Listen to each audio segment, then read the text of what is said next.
Ngunit, pagkatapos malaman ng mga rebelde ang kanyang nais, karamihan sa mga ito umurong.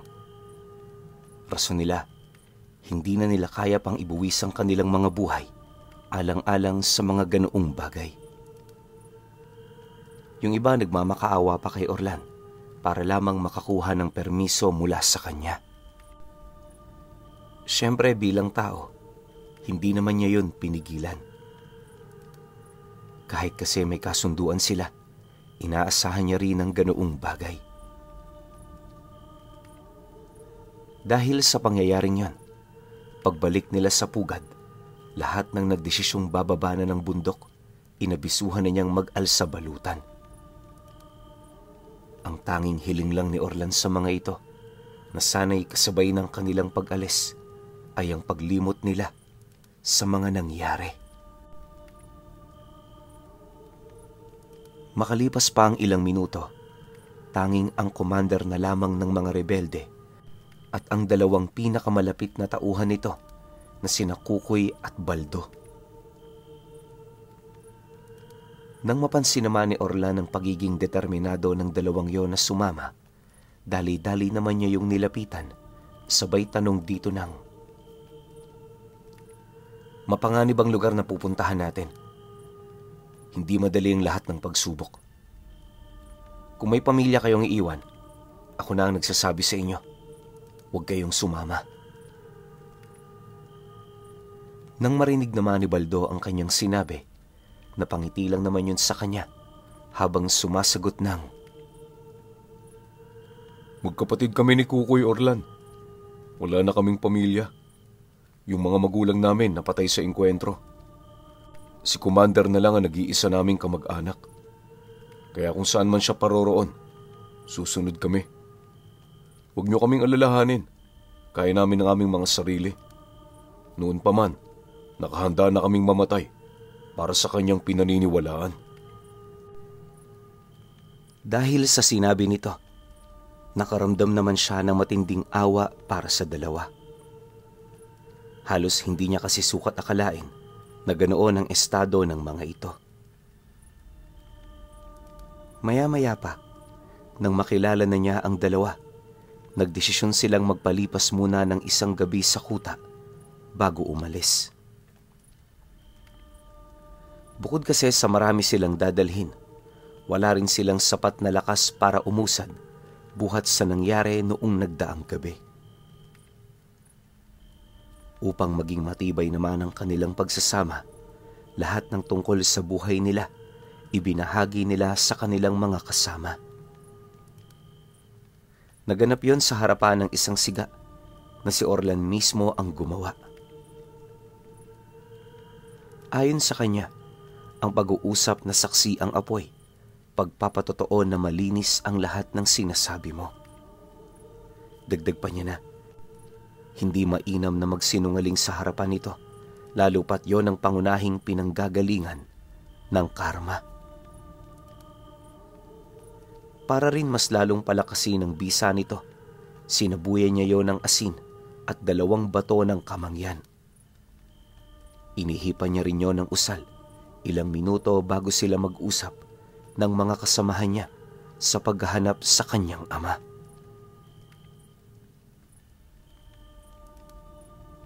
Ilang oras pa ang lumipas.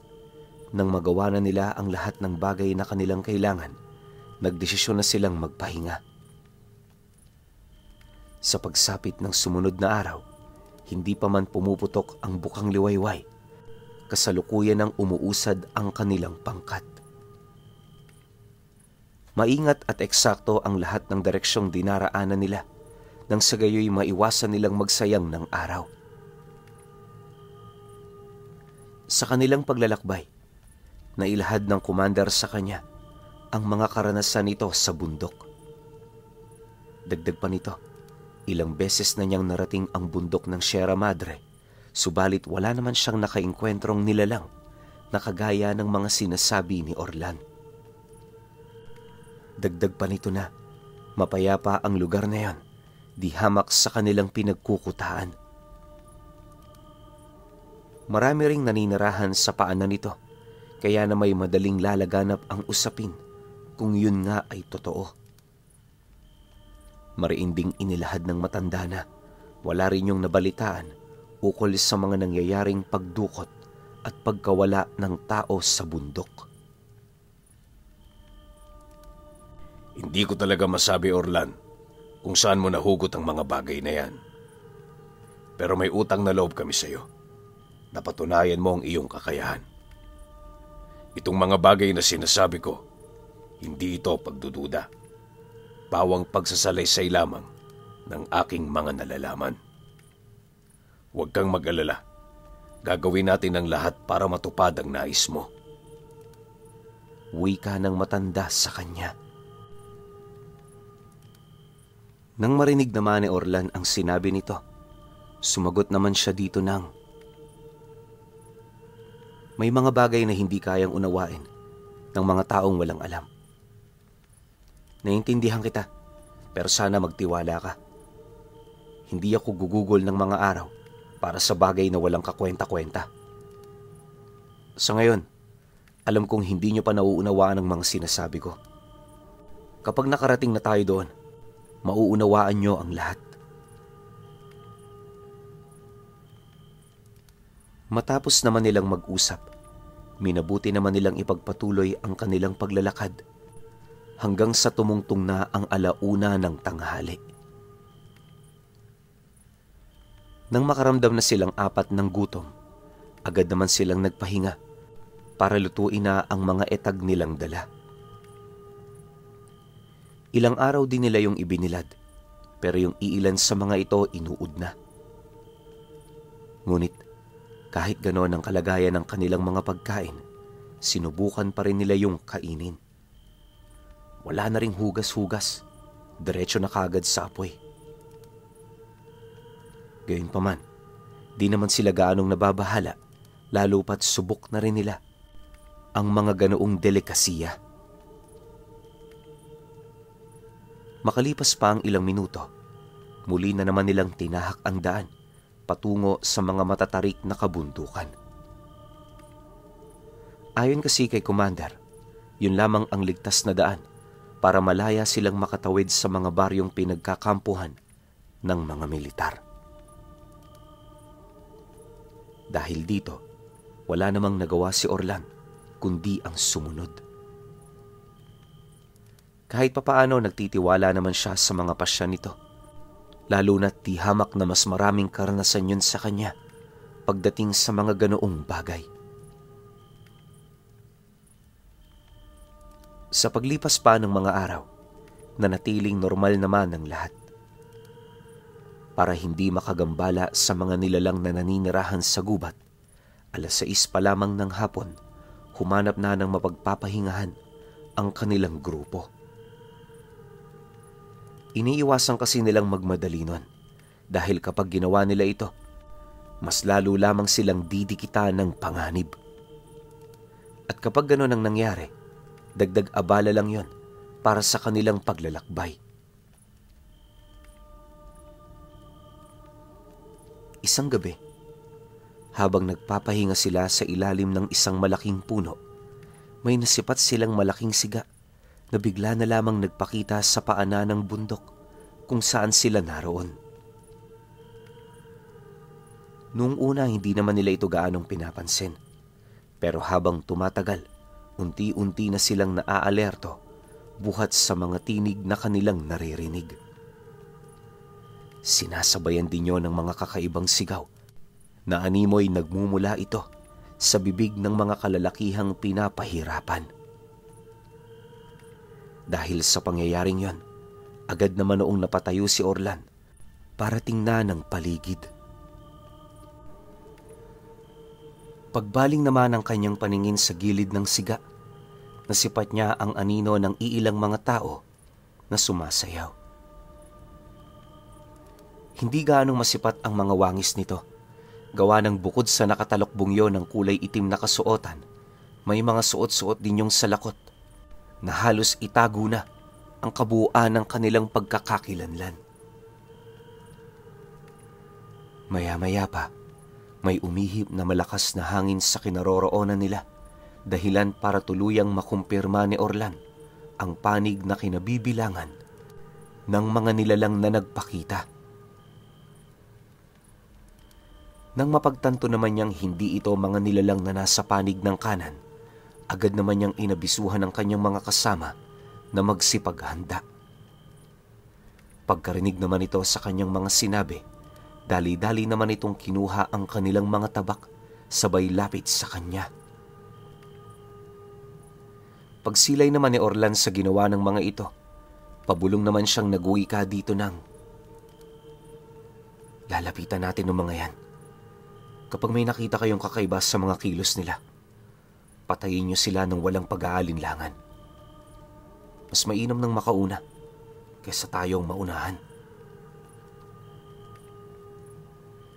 Nang marinig naman ng mga rebelde ang kanyang sinabi, tumangulang naman ang mga ito, hudyat ng kanilang pagsang-ayon. Matapos ang kanilang pag-uusap, kagaya ng napagkasunduan, agad naman nilang tinahak ang daan patungo sa kinaroroonan ng mga nilalang. Bawat hakbang nila, sinisiguro nilang hindi makakapaglikha ng anumang ingay. Bukod kasi sa patag na lugar ang tinatahak nila, medyo maliwanag din noon ang buwan, kaya konting pagkakamali lang, madali sila nitong masisilayan.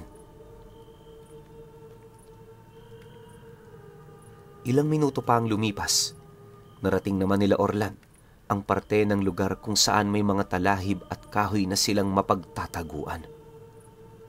Mula roon, tahimik nilang pinagmasdan ng mga ito hanggang sa doon nila napagtanto na ang mga nilalang na nagpakita ay pawang mga babae. Sa likod ng kagandahan ng mga anyo nito, nagtatago ang mga pakpak na mala sa ibon, subalit yon ay pawang mga buto. Kakaiba rin ang kanilang mga paa na halos maihahambing mo na sa mga hita ng tipaklong. Hindi naman talaga ganon ang itsura. Yung parang korte lang ng mga paa nila. Pero naniniwala noon si Orlan, may mga kakayahan ring kayang ibigay ang mga paang yun. Sa pagpapatuloy naman ng pagmamasid nila, doon nila nasaksihan kung papaano sambahin ng mga nilalang ang apoy na kanilang ginawa. Sa kasagsagan naman ng pagsilay dito ni Orlan, nasipat niya ang 2 bungunang tao sa gitna nito. May 7 daliri ding nakalatag sa mga nagniningas na kahoy, pero sa hindi malamang dahilan, hindi man lang yon natutupok. 15 minuto pa ang dumaan, bahagya namang nabaling ang paningin niya sa commander ng mga rebelde matapos niyang masipat ito na nagpupumilit gumapang papalapit sa kanya. Maya-maya pa, nang mahawakan naman ito ang kanyang braso, pabulong naman yung nagtanong sa kanya ng, Orlan, anong mga nilalang na yan?" "Hindi ko alam. Ngayon pa lang ako nakakita ng ganyan." Sagot naman ni Orlan sa matanda pagkarinig niya sa tanong nito. Dahil sa kanilang pag-uusap noon, hindi na niya napansin ang tila bang pagsilay sa kanila nung mga babaeng nagsasayaw sa gilid ng apoy. Pagbaling naman ang kanyang paningin sa mga ito, laking gulat na lamang niya nang bigla niyang masipat na nakaharap na pala sa kanila. Sa puntong yon, doon niya nasaksihan ang kabuoang wangis ng mga ito. Paglalarawan niya sa mga nilalang, malalapad ang pagmumukha nito na may mga malalaking lumuluwang mga mata, kalakip ng bungangang abot tenga na merong hindi mabilang na mga pangil. May mga bitak din sa pagmumukha ang mga nilalang na yon na parabang tuyot na tuyot ang kanilang mga katawan. Yung kabuoang wangis nila, masasabi mong wala ng laman na namamagitan sa mga buto at balat. Subalit sa kabila ng wangis ng mga ito, Nasisiguro naman ni Orlan na nagtatangan pa rin yon ng hindi pangkaraniwang mga lakas.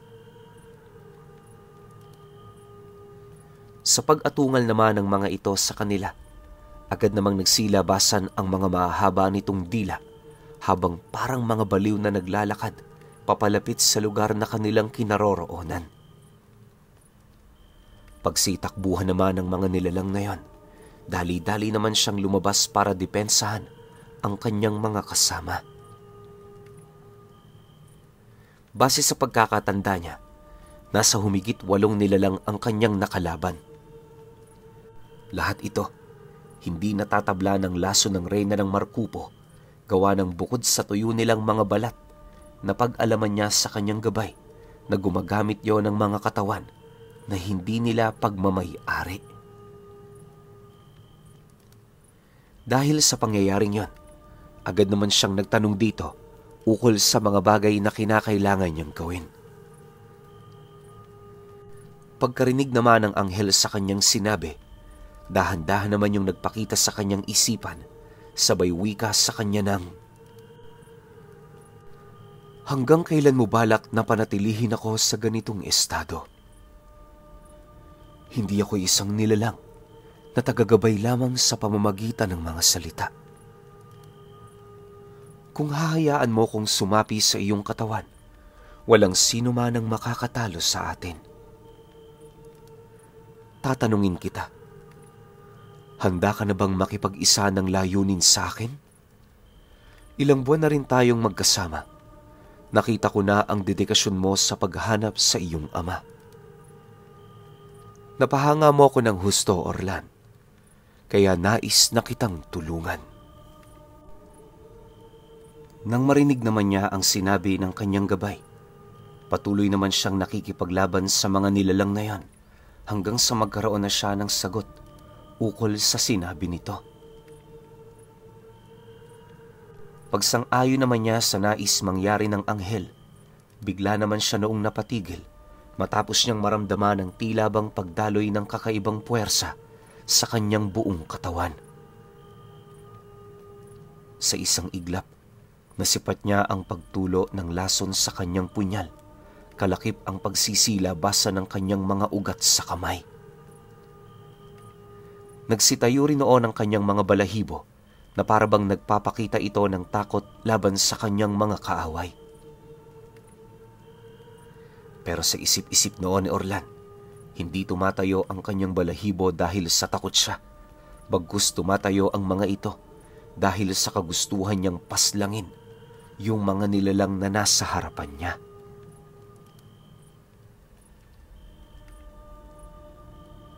Makalipas pa ang ilang segundong pagmamasid, nang masipat niyang ilang pulgada na lamang ang layo sa kanya ng nilalang, agad naman niyang iwinasiwas sa ere ang kanyang punyal. Pagtalsik naman ng laso na tumutulo sa mga talim nito, agad naman yung naiwasan ng mga nilalang, pero nang akmang uundayan na siya nito ng saksak, bigla naman yung nagsipulasan na parabang meron yung naramdamang kakaiba sa kanya. Subalit, kahit gaano man kabilis ang mga ito, hindi pa rin nakatakas ang isa sa mga ito mula sa kamay ni Orlan. Halos buong puwersa pa yung nagpumiglas mula sa pagkakahawak niya, pero hindi yun sapat para mapangibabawan nito ang kanyang lakas. Pagbaling naman ang kanyang paningin sa nilalang na yan, wala naman yung nagawa kundi ang mapatigil dahil sa pagsilay nito sa nagkukulay puti niyang mga mata.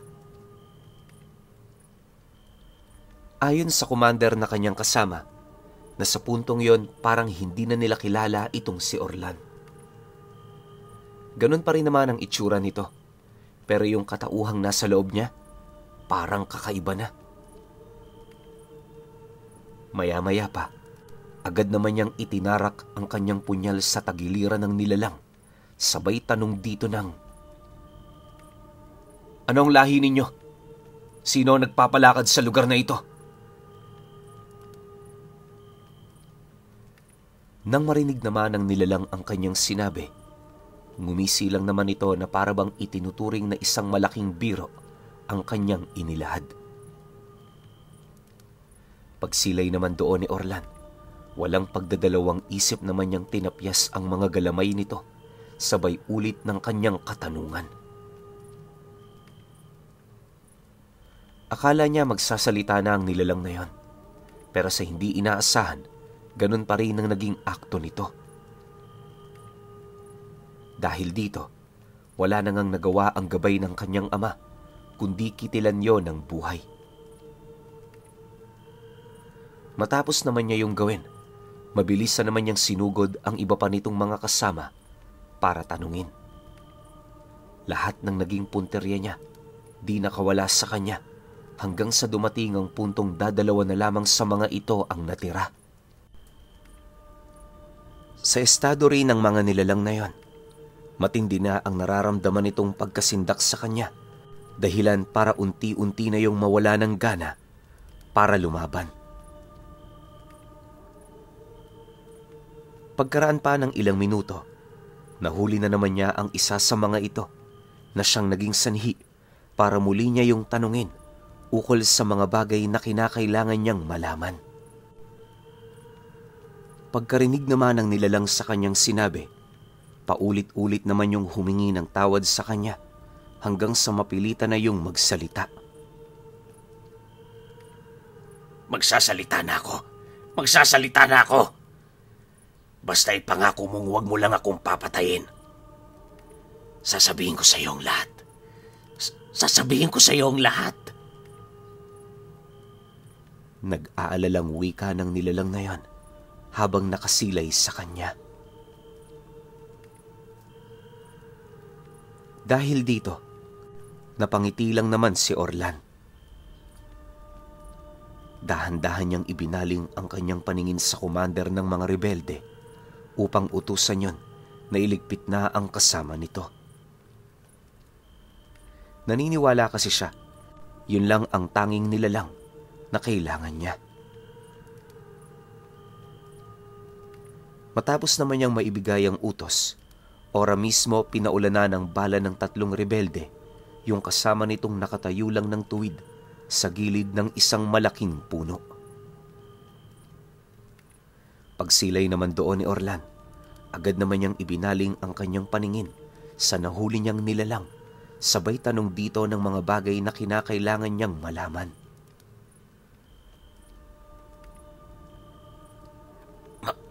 Mga anggitaw kami. Bantay sa lupaing ito. Mula dito papasok kayo sa teritoryo ng Sierra Madre. Ang lupaing tinitirhan ng aming mga Panginoon. Kung ako sa inyo, umatras na kayo habang kayo'y nandito pa. Kapag umusad pa kayo mula rito, ako na nagsasabi sa inyo, hindi na kayo makakabalik sa mga lugar na inyong pinanggalingan. Babala ng nilalang sa kanya. Nang marinig naman ni Orlan ang sinabi nito, doon naman niya yun unti-unti nang kinausap ukol sa kung anong lahi yon nagmula. Base sa mga nalaman ni Orlan, malayong kamag-anak ng mga aswang ang mga anggitaw, pero kagaya ng mga ito, kumakain pa rin yon ng tao. Marami ring abilidad ang mga nilalang na yon, sadyang wala lang itong lakas at kapangyarihan para mapangibabawan ang anghel na pumupuspos sa kanyang katawan. Mariinding inilahad ng nilalang sa kanya na pawang kabilang sila sa konting lahi ng mga aswang na may kakayahang makapagpalit sa ganoong anyo.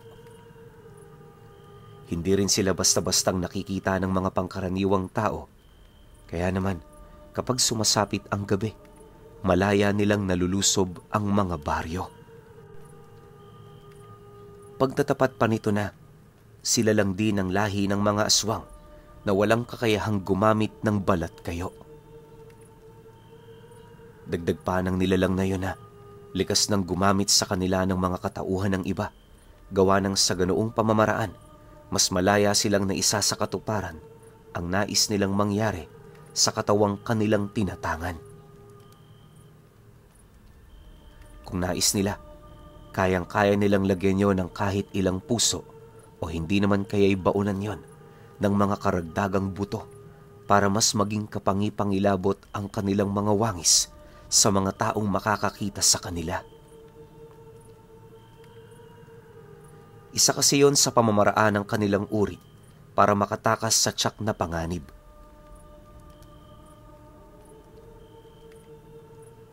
Matapos naman yung mapag-alaman ni Orlan, kahit papaano nagkaideya naman siya sa lahi ng mga ito. Sa pagpapatuloy naman ng kanilang pag-uusap, nalaman niya ang tungkol sa hierarkiya ng mga nilalang na naninirahan sa bundok ng Sierra Madre. Oh, baka meron sa inyong naninirahan malapit sa lugar na yon na magsasabing hindi ito totoo. Pangungunahan ko na kayo. Matagal nang nangyari ang kaganapang ito at piling mga tao lamang ang may kaalaman tungkol dito. Ayon kay Orlan, ang nangunguna sa 5 hierarkiya ng kapangyarihan sa lugar na yon ay ang mga anghel na kumalaban sa Diyos. Sinundan ito ng mga sinaunang aswang na nabuhay naman mula sa mga patay gamit ang kapangyarihan ng mga namumunong anghel. Ang sumunod naman dito, ang mga gabunang nagmula sa iba't ibang lahi ng mga aswang, kagaya ng mga asbo at amalanhig. Sa ilalim ng pamamahala ng mga nilalang na yon, may mga lihiyong nakaantabay anumang oras at pagkakataon. Ang sumunod naman sa gabunan ay mga kulto ng mga mambabarang at mangkukulam. Sa ilalim naman ng mga ito, pawang mga pangkaraniwang aswang na naakay lamang buhat sa kapangyarihan ng 9 na matatandang anghel ng kaliwa. Sinasabi ring may mga antingero ding nakisilong sa kapangyarihan ng mga ito na siya namang nagsisilbing pangunahing depensa ng imperyo laban sa mga katulad nitong antingerong naghahanap ng pagkakataon para makapaghigante o hindi naman kaya'y naghahanap ng katotohanan sa lugar. Napag-alaman din ni Orlan na ang mga kabundukan ng Sierra Madre ay isang malaking sabulag na binuo ng 9 na anghel. Sa kabila ng pagiging hitik nito sa mga galang hayop at ganda ng kalikasan, nagkukubli ang isang nanunuyot na lupain na animoy walang makakatagal na nilalang na nabubuhay sa ating mundo. Ayon pa sa agitaw na nahuli niya, matagal na panahon ng kalbo at nanunuyot ang bundok na yon. Kaya walang nakapagsasabi ng tungkol dito ay dahil sa kawalan nila ng abilidad na makita ang katotohanan. Kayo bang mga nakikinig? Naniniwala ba kayong totoo ang mga nakikita ng inyong mga mata? Nang malaman na ni Orlan ang lahat-lahat, agad naman niyang pinugutan ng ulo ang nadakip niyang agitaw. Pagbagsak naman ng walang buhay na katawan nito, bahagya naman siyang napatigil nang masipat niya ang 3 rebeldeng walang habas na pinag-uundayan ng saksak, yung nilalang na pinagtulungan nila. Sa pagbalik naman ng katahimikan sa buong paligid, nagdesisyon silang hukayin ang sigang na iwan ng mga agitaw upang malaman kung ano ang pinagmumula ng apoy. Kahit kasi buhusan man nila ito ng tubig, hindi pa rin yun namamatay-matay. Makalipas pa ang ilang minuto, nang maalis na nila ang nakaimbak na mga kahoy, doon nila nakita ang patay na tao sa ilalim nito, kung saan sa likuran nitong bahagi may santelmong nakatali gamit ang usal ng lubid ng kamatayan. Tanging si Orlan lang ang nakakakita sa bagay na yon, kaya na may nagdesisyon siyang wag na itong ilahad sa kanyang mga kasama. Dahil sa pangyayari, agad naman niyang binasag ang usal para makalaya na ang kaluluwa ng lalaki. Matapos naman niya itong gawin, Agad naman nila itong inilibing nang sa gayoy masigurong makakatawid sa kabilang buhay ang mismong kaluluwa nito. Sana naman makatulong tayo sa taong ito kahit papaano. Makapunta sana sa dapat niyang puntahan ang kanyang kaluluwa. Wika ni Orlan sa kanyang mga kasama nang mailibing na nila ang bangkay. Ilang oras pa ang lumipas, napansin naman nilang malapit nang sumapit ang bukang liwayway. Siyempre, dahil sa wala pa sila noong tulog, minabuti naman nilang magpahinga para naman kahit papaano may lakas silang umusad sa pagsapit ng umaga. Paghiga naman ng kanilang grupo sa damuhan, wala naman silang ibang pinag-usapan kundi ang tungkol sa mga nangyari. Ayon sa commander ng mga rebelde, yon ang kauna-unahang pagkakataon na magkaroon sila ng tsansang makipaglaban sa mga nilalang na hindi pangkaraniwan. Medyo natutuwa rin ng mga ito, lalo pat sa kanilang pagsama kay Orlan, marami na silang natutunan. Nabigyan na rin sila nito ng mga medalyon, kagaya ng San Benito at mga santong hubo. Sapat na ang mga gamit na yon para mailigtas sila sa panganib. Sa paglipas pa ng mga araw, habang tinatahak nila ang daan patungong Sierra Madre, mas lalo ring dumarami ang mga nilalang na kanilang napapansin. Ilang milya mula sa pugad ng mga agitaw, may nasipat silang isang maliit na sitio na pawang mga magsasaka ang naninirahan. Ayon sa kanya, wala naman talaga silang balak na pumunta sa lugar na yon. Pero nagpasya silang tumungo roon dahil sa pamimilit ng matanda.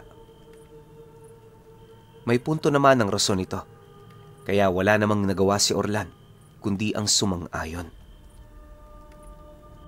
Kung ipagpapatuloy pa kasi nila ang paglalakbay nang hindi dumaraan sa mga baryo o bayan, paniguradong mauubusan sila ng mga bagay na kailangan nila, kagaya ng ulam at bigas.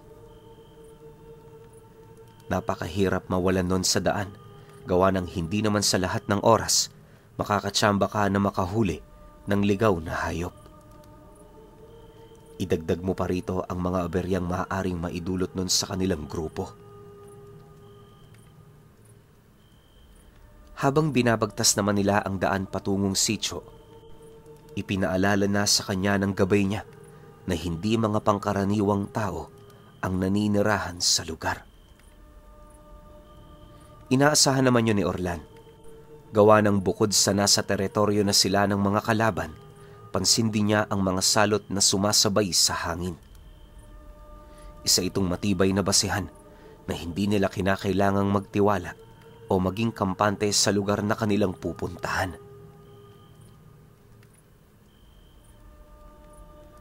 Makalipas pa ang ilang minutong paglalakad, sinalubong na sila ng ilang mga magsasakang papalabas sa sitio.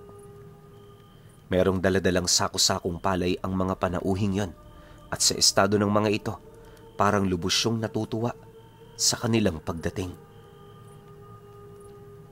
Siyempre, dahil sa hindi naman nila yon kakilala, minabuti nilang wag yung pansinin. Nagpatuloy lang sila sa kanilang paglalakad hanggang sa hindi naglaon, narating na nga nila ang sentro. Sa kanyang pagmamasid sa paligid, napansin naman niyang parang may kakaiba roon. Yung mga bahay mukhang pamilyar at yung mga tao sa lugar parang kagaya na kagaya ang mga ginagawa sa baryo na kinagisnan niya. Gayunpaman, sa kabila nito, pinili niyang huwag magpadalos-dalos sa kanyang pasya. Akala ni Orlan siya lang ang nakapansin ng ganoong bagay, pero pagsilay naman niya sa kanyang mga kasama, kitang-kita niya ang mga ito na dahan-dahan ang naglalakad patungo sa mga bahay na nakaagaw ng kanilang atensyon. Dahil sa pangyayari, Tahimik naman niyang sinundan ng mga ito hanggang sa narating na niya ang pinag-uusapan ng matandang commander at nung mga taong tubo sa lugar. Ayon sa mga nilalang, pamilyar sa kanila ang commander, gawa ng yung ama nito, minsan na ring nanirahan sa kanilang lugar. Upang mapatunayan naman ang kanilang mga sinabi, kumuha yon ng mga lumang kagamitan ng yumao nitong ama. Pagsilay naman ni Orlan sa ipinakita ng mga taong yon, agad naman niyang sinenyasa ng matanda, ngunit sa kasamaang palad, hindi yun sumunod sa kanya. Nauunawaan naman niya ang naging kilos nito, lalo pat likas na sa tao ang magkaroon ng kahinaan. Maya-maya pa, nang akmang lilisanin na niya ang lugar, bigla naman siya noong napahinto nang marinig niya ang kanyang pangalan na tinatawag nung isang matandang lalaki na nakatira rin sa baryo. Paglapit naman ito sa kinaroroonan niya, napangiti lang naman ito habang nagwiwika sa kanya ng, Orlan, ikaw ba yan?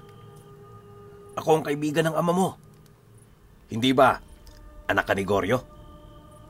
Salamat naman at nagkita tayo. Halika, sumunod ka sa akin. Marami akong ikukwento sa'yo. Nang marinig naman niya ang sinabi nito, tahimik naman siyang sumunod. Sa kanyang muka, ipinapakita niyang nadadala siya sa mga sinasabi nito, pero sa isipan niya, punong-puno siya ng pagdududa.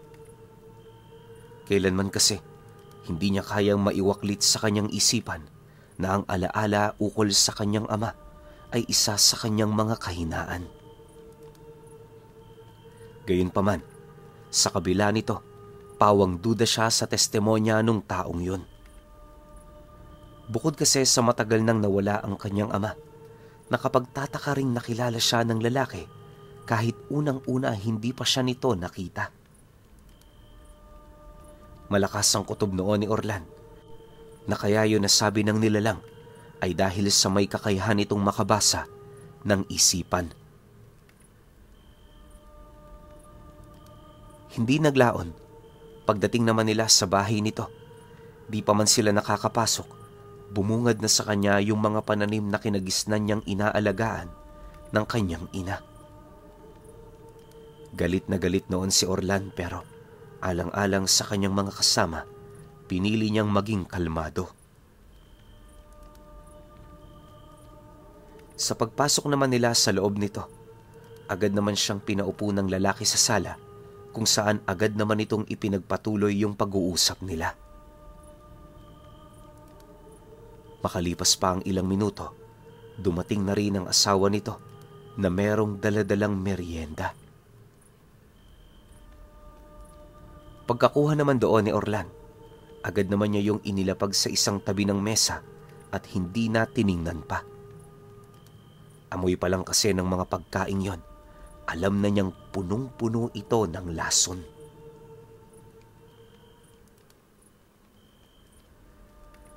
Sa loob ng halos humigit kalahating oras na pag-uusap nila, wala naman siyang ibang narinig sa lalaki na nagpasabik sa kanya.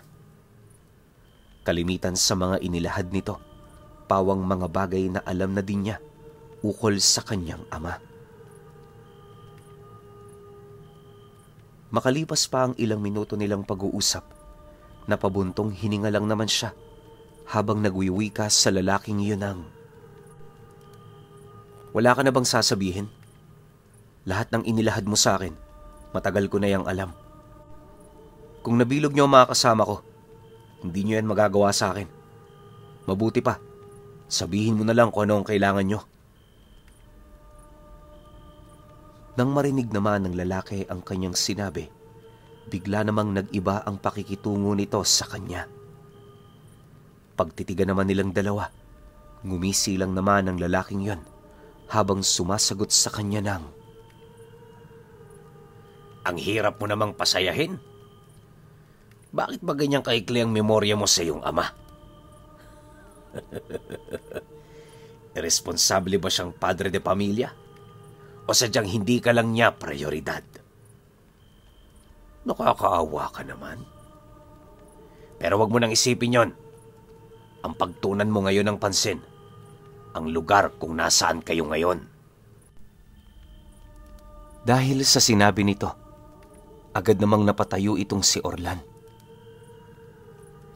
Kahit hinahangad na niya ang ulo ng lalaki, hindi niya pa rin yung ginawa dahil yung mga kasama niya wala pang kaide-ideya kung ano na ang nangyayari.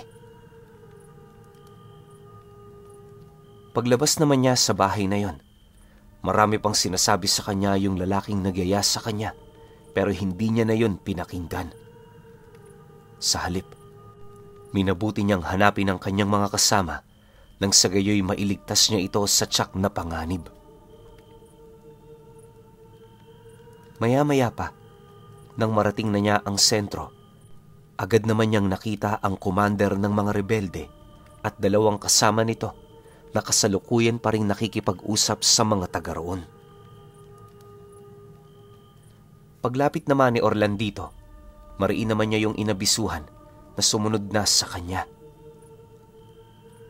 Nang mapagtanto naman ng tatlo na seryoso na siya ukol sa mga bagay na kanyang sinabi, wala namang nagawa ang mga ito, kundi ang sumunod. Sa kasagsaga ng kanilang paglalakad, mariin naman niyang ibinahagi ang tungkol sa mga bagay na kanyang natuklasan. Pagtatapat ni Orlan sa kanyang mga kasama, hindi totoo ang lahat ng sinasabi ng mga ito sa kanila. Ayon pa sa kanya, maaaring ang mga memoryang nabanggit ng mga panauhing yon nanakaw lamang sa kanilang isipan. Malakas din ang kutob ni Orlan na kapag nagtagal pa sila sa lugar, may posibilidad na mas lalo lang lumala ang kanilang kalagayan. Maaari ring manakaw pa ng mga nilalang na yon ang mga iniingatan nilang memorya, dahilan para mawalan na sila ng interes na umusad pa. Dagdag pa niya, ayaw na ayaw niya yung mangyari, lalo na't itinuturing na niyang pamilya ang mga ito. Ganito ang gagawin natin. Hindi na tayo kukuha ng mga pagkain dito. Humanap na lang tayo ng karatig baryo, o hindi naman kaya'y Manila na lang tayo ng mga galang hayop. Di hamak na ligtas kainin ng mga yon kumpara sa mga panindang mabibili natin dito. Kung ayos lang sa inyo, nais ko na sanang lisanin natin ang lugar na ito. Wika ni Orlan sa kanyang mga kasama. Subalit, nang marinig naman ni Kukoy ang sinabi niya, bigla naman itong hinawakan ng kanyang balikat, sabay sagot sa kanya ng, Orlan, di natin pwedeng lisanin ang lugar na ito nang hindi natin sila napapatay lahat. May kilala yung kausap ko na isa ring malapit sa akin. Ayoko malagay yun sa panganib. Hindi ako papayag. Napakawalan niyang mga yan. Kung tutol kayo sa gusto kong mangyari, pasensya na, pero magpapaiwan ako. Dahil sa sinabi nito, napilitan namang sumang-ayon itong si Orlan. Maging siya man kasi, aminadong yun din ang kanyang nais mangyari. Matapos ang kanilang pag-uusap, agad naman silang tumungo sa dulong parte ng baryo kung saan iilang tahanan na lamang ang nakatayo. Habang binabagtas naman nila noon ang daan, napansin naman niyang hindi lahat ng taong naninirahan sa lugar merong dugo ng isang mangkukulam. Sa kanyang pagmamasid kasi, napagtanto niyang may mangilan-ngilang pa ring ordinaryong tao ang naninirahan sa lugar na yon. Yung iilan sa mga ito naninirahan sa dulong parte ng baryo kung saan malayo-layo sa karamihan. Upang mapatunayan ang kanyang napansin, nagdesisyon siyang humanap ng bahay na pinaniniwalaan niyang tahanan ng mga ordinaryong tao. Noong una, medyo malabo pa yun sa kanya, pero pagdating niya sa labasan mismo ng baryo, nakakita siya ng isang bahay na tinitirhan ng isang pamilyang naghihikahos talaga. Bahay pa lang, masasabi mo ng isang kahig, isang tukalang ang naninirahan dito. Matapos naman nila yung masilayan, agad naman sila doong lumapit. Di pa man sila nakakakatok, sakto naman ang pagbukas ng pinto kung saan doon bumungad sa kanila ang isang lalaking walang pang-itaas na saplot. Napakaitim na rin ito at sa estado ng balat, parang hindi na yon naliligo. Subalit sa kabila ng lahat ng yon, naniniwala pa rin sila Orlan na pangkaraniwang tao ang nakatayo sa kanilang harapan.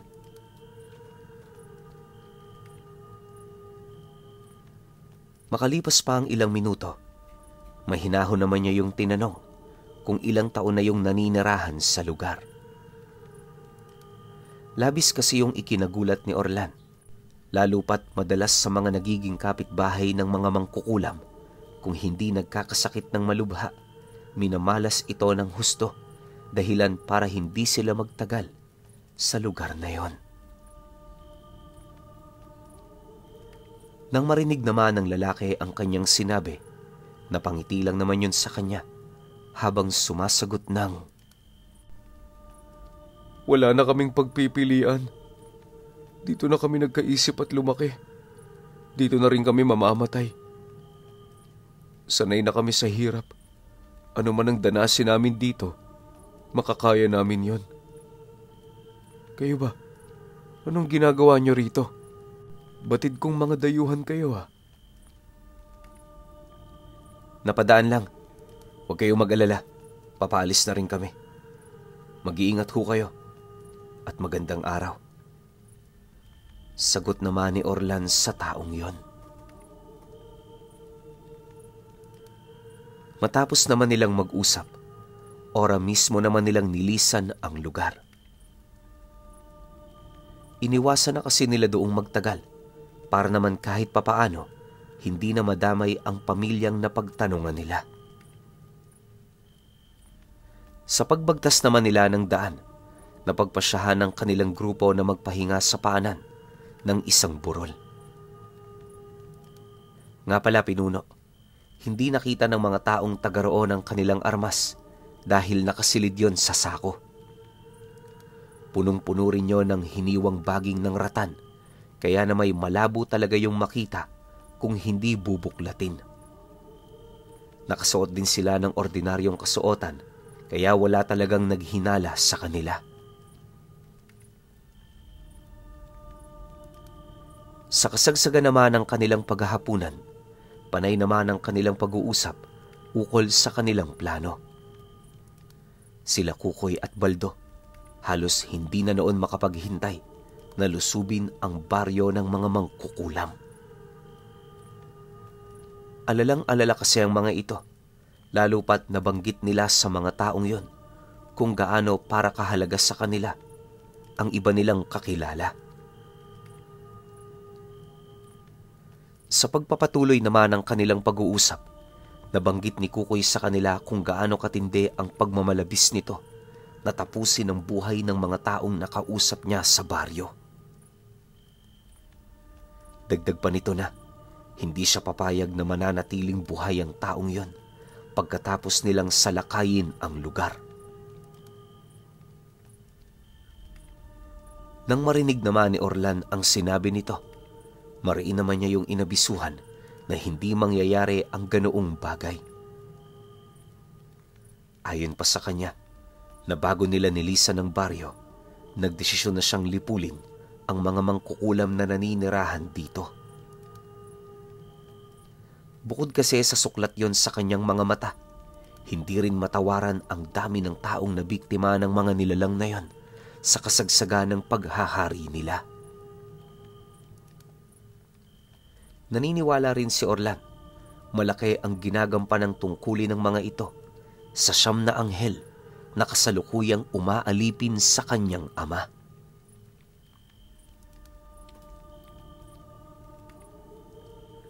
Matapos naman ang kanilang pag-uusap, Kagaya ng napagkasunduan, matyaga silang nagpaabot ng gabi bago isagawa ang kanilang mga plano. Pagtungtong naman noon ng 8:00, doon pa lamang nagsimulang umusad ang kanilang pangkat pabalik sa baryo ng mga mangkukulam. Bawat isa sa kanila, tahimik na pinagmamasdan at pinakikiramdaman ang buong paligid. Naging maingat din sila sa mga daang kanilang tinatahak, gawa ng bukod sa marami doong nakalatag na mga bagat, alam din nilang gumagamit ng mga kakaibang bitag ang mga nilalang na yon.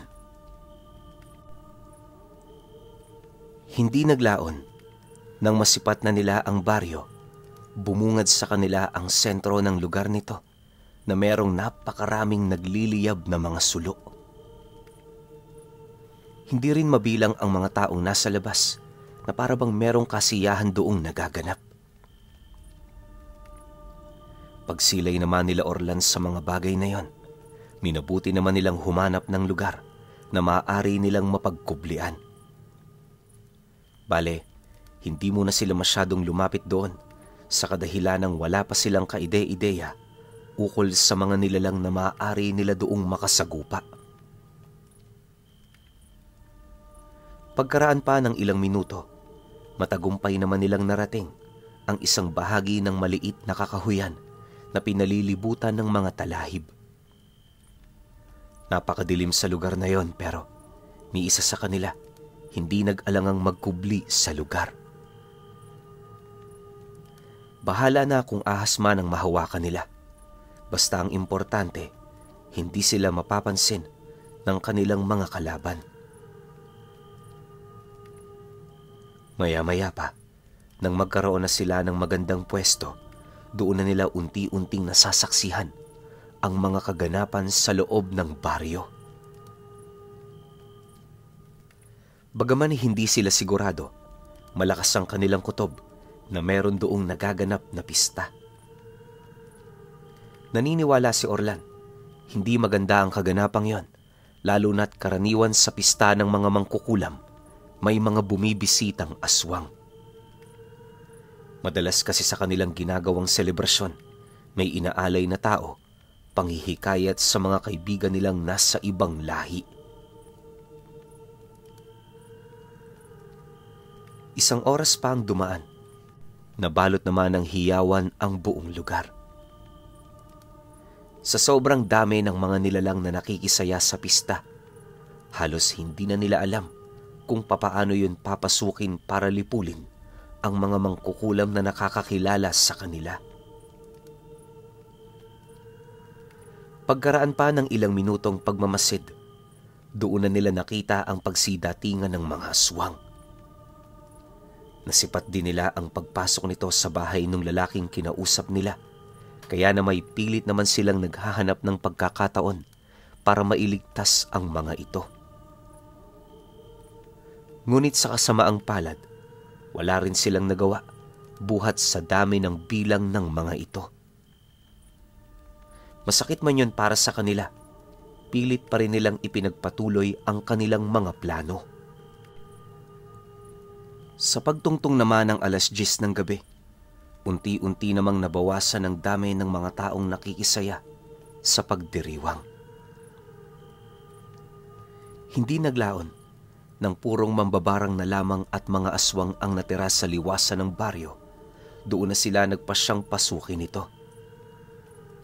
Halos hindi rin naging madali ang mga oras ng kanilang paghihintay, buhat sa dami ng mga insektong kumakagat sa katawan nila. Mabuti na lang na kaya nilang tiisin ang mga bagay na yon, kaya na may hindi sila natunugan ng kanilang mga kalaban. Habang naglalakad naman ang kanilang pangkat papalapit, dahan-dahan naman nilang inihanda ang kanilang mga armas.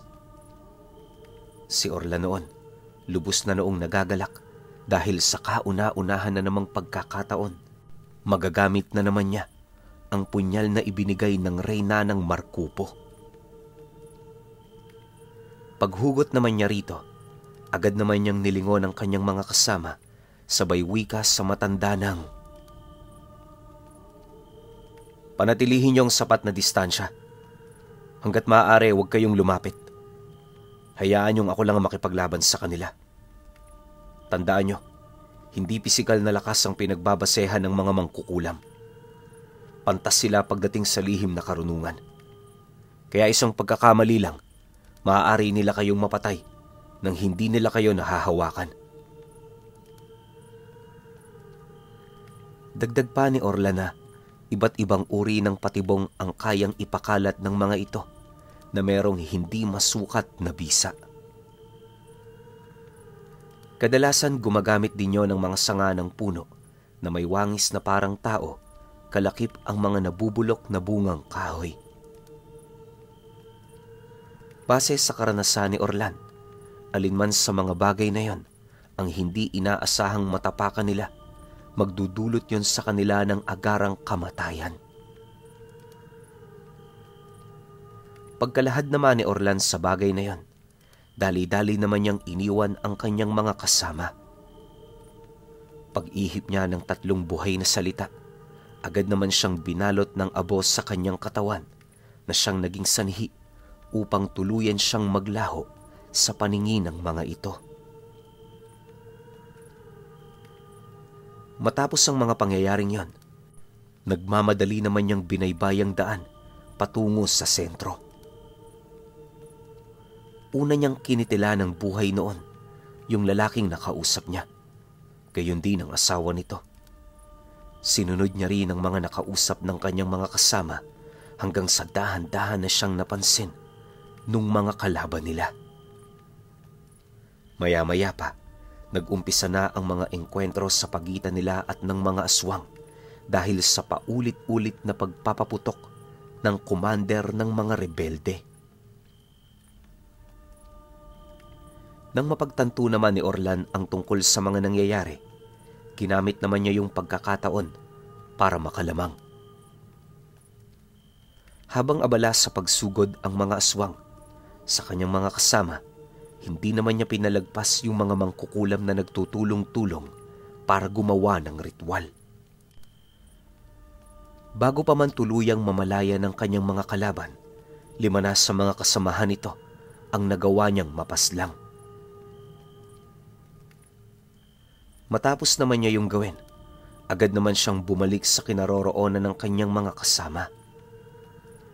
Hindi niya na yun pinatagal pa sa takot na baka malagasan ang mga ito.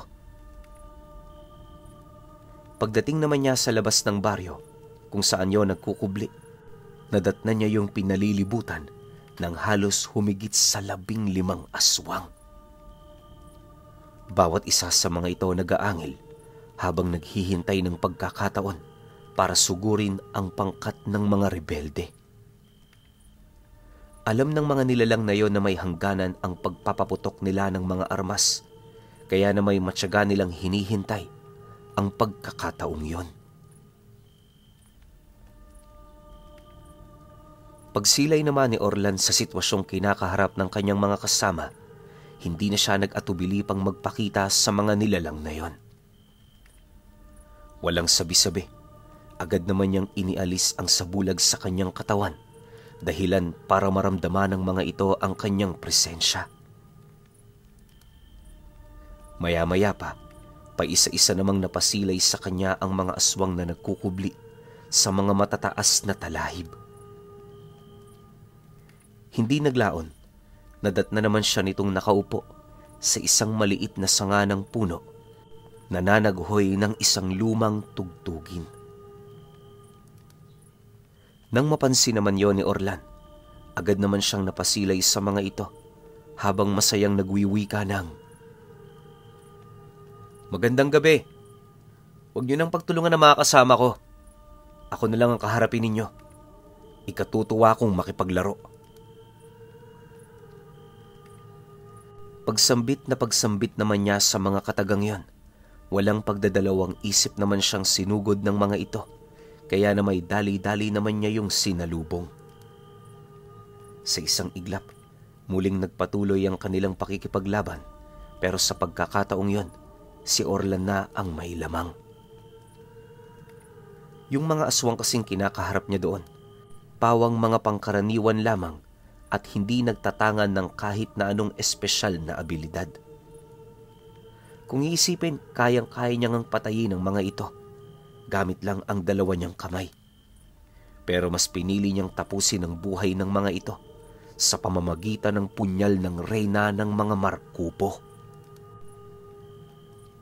Sa pagpapatuloy ng ganoong pangyayari, halos ginamit naman ni Orlan ang pinakamalakas na kakayahan ng punyal upang maipakita sa mga ito kung sino ang kanilang kalaban.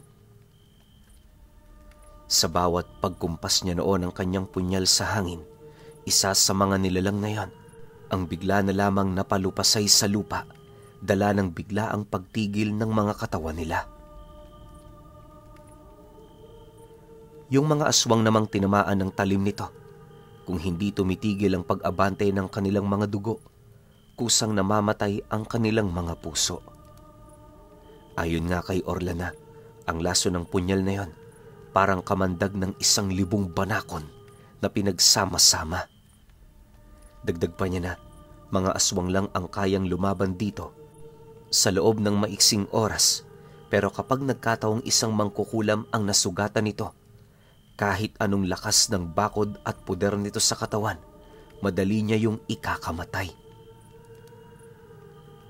Isa yun sa mga rason kung bakit kapag may kausap siyang ordinaryong tao o nagpapahinga siya sa baryo nito, hindi niya yun magagamit. Pagtatapat pa ni Orlan, yun lamang ang nag-iisang kahinaan ng kanyang armas. Isang oras pa ang lumipas, halos wala namang nagawa ang mga nilalang na yon, kundi ang mamatay sa kanyang mga kamay. Yung 3 niyang kasama, wala nang ginawa sa kinaroroonan nito, maliban sa pagdarasal. Hindi rin nila hinahayaang lumabas sa kanilang mga bibig ang pangontra sa punyal ng Markupong ibinigay sa kanila ni Orlan, sa takot na baka madamay sila sa epekto ng armas nito. Makalipas pa ang ilang minutong pakikipagbuno niya, nagawa na rin niyang magapi ang ikahuling aswang na nakipaglaban sa kanya. Hindi niya yun natalo buhat sa pinsalang natamo nito. Bagkus namatay ang nilalang na yan dahil sa dami ng lasong nalanghap nito. Matapos naman ang mga pangyayari, agad naman siyang lumapit sa kanyang mga kasama para ilahad ang mabuting balita. Nang marinig naman ng mga ito ang tungkol sa ginawa niyang pagpaslang sa mga mangkukulam, kahit papaano ikinatuwa naman nila yon ng husto. Subalit, nang mapansin naman ni Orlan ang pagbubunyi ng mga rebelde, mariin naman niya yung inabisuhan na huwag magpakakampante, lalo pat hindi pa naman nagsisimula ang totoong laban. Iwasan yung umasta na parang hindi tayo natatalo. Tandaan nyo, ang mga lugar na ito, pawang mga paunang teritoryo pa lamang ng ating mga kalaban. Malakas ang kutob ko na sa mga susunod na lugar na ating mapupuntahan, magdudulot na yon ng matinding panganib para sa ating lahat. Paalala ni Orlan sa kanyang mga kasama. Okay. Grabe tong episode na to. Ilang hukbo na kalaban nila? 3 o 4? Ang dami, di ba? Pero ang sabi nga naman ni Orlan, huwag magpakakampante. Kasi ito talaga sakit natin kapag alam natin lamang tayo eh. Agad-agad natin minamaliit yung kalaban natin.